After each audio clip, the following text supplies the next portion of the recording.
يريد الله بكم اليسر ولا يريد بكم العسر. السلام علیکم ورحمۃ اللہ وبرکاتہ. الحمد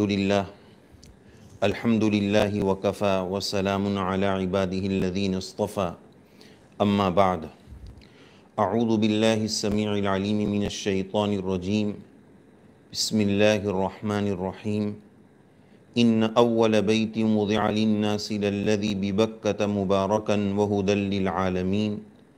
وقال تبارک وتعالی لقد صدق اللہ رسولہ الرؤیا بالحق لتدخلن المسجد الحرام ان شاء اللہ آمنین محلقین رؤوسکم ومقصرین لا تخافون.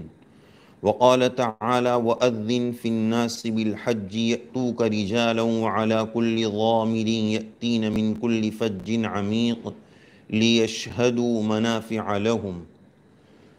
وروى الطبراني عن سهل بن سعد الساعدي رضي الله عنه عن النبي صلى الله عليه وسلم قال قال رسول الله صلى الله عليه وسلم نیت المؤمن خیر من عمله.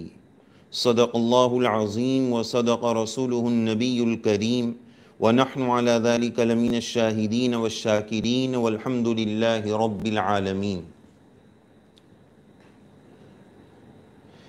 اجازت ہو تو آ کر شامل میں بھی ان میں ہو جاؤں. اجازت ہو تو آ کر شامل میں بھی ان میں ہو جاؤں. سنا ہے کل تیرے در پر ہجوم عاشقاں ہوگا. اجازت ہو تو آ کر شامل میں بھی ان میں ہو جاؤں. سنا ہے کل تیرے در پر ہجوم عاشقاں ہوگا. میری طلب بھی کسی کے کرم کا صدقہ ہے. میری طلب بھی کسی کے کرم کا صدقہ ہے. یہ قدم اٹھتے نہیں اٹھائے جاتے ہیں. واجب الاحترام میرے محترم بزرگوں، دوستوں اور عزیزوں، اور بڑی مبارکبادی کے قابل وہ حجاج کرام جنہوں نے اس سال عزم حج بیت اللہ کر لیا تھا، لیکن قضاء و قدر کے تحت، اللہ تعالیٰ کے فیصلے کے تحت اس سال وہ تمنا پوری نہ ہو پا رہی ہے. اللہ تبارک و تعالیٰ اس کا نعم البدل نصیب فرمائیں، عافیت کا معاملہ نصیب فرمائیں.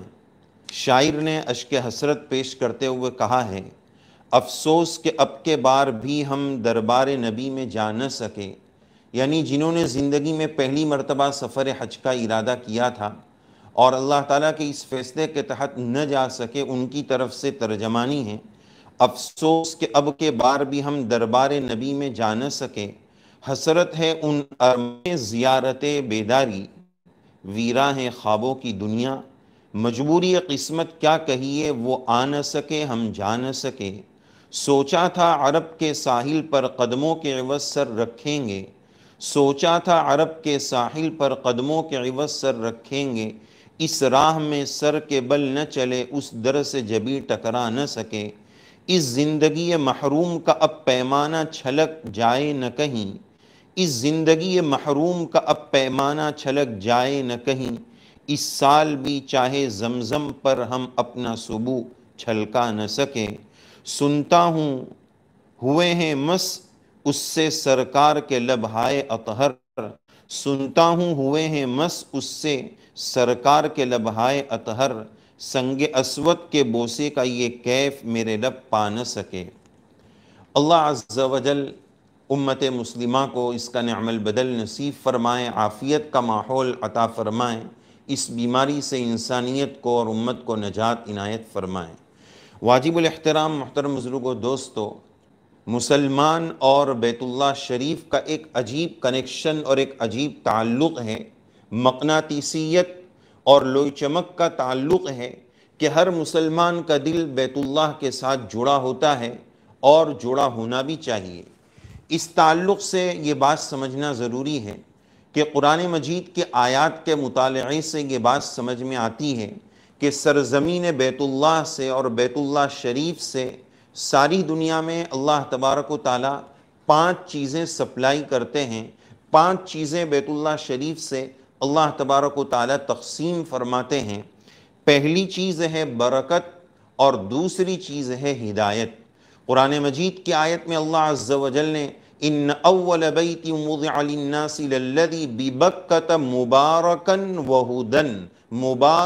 وہدی للعالمین، یہ پہلا گھر لوگوں کے لیے، عالمین کے، ساری دنیا کے لیے مبارکن ذریعہ برکت ہے اور ذریعہ ہدایت ہے۔ یہاں سے برکت بھی سپلائی ہوتی ہے اور ہدایت بھی تقسیم ہوتی ہے۔ جب ہدایت ملتی ہے تو انسان دنیا کے بھی رائٹ وے اور سیدھے راستے پر چلتا ہے، اور اسی وجہ سے مومن ہر نماز کی ہر رکعت میں اہدنا الصراط المستقیم، سیدھے راستے کی ہدایت مانگتا ہے۔ جس مومن کو ہدایت مل جائے وہ دنیا کے بھی سیدھے راستے پر چلتا ہے، شریعت اور سنت کے بھی سیدھے راستے پر چلتا ہے۔ تو یہ ہے ہدایت۔ اور برکت جب زندگی میں ہوتی ہے تو اسباب دنیا میں اس کے لیے گزران آسان ہو جاتا ہے، تھوڑے پر اس کے لیے زندگی گزارنا آسان ہو جاتا ہے، اللہ عز و جل اس میں برکتیں نصیب فرما دیتے ہیں۔ تو مبارکن وہدن، بیت اللہ سے برکت تقسیم ہوتی ہے، نمبر 2 ہدایت تقسیم ہوتی ہے۔ ان دونوں کا ثبوت قرآن مجید کی اس آیت سے ملا۔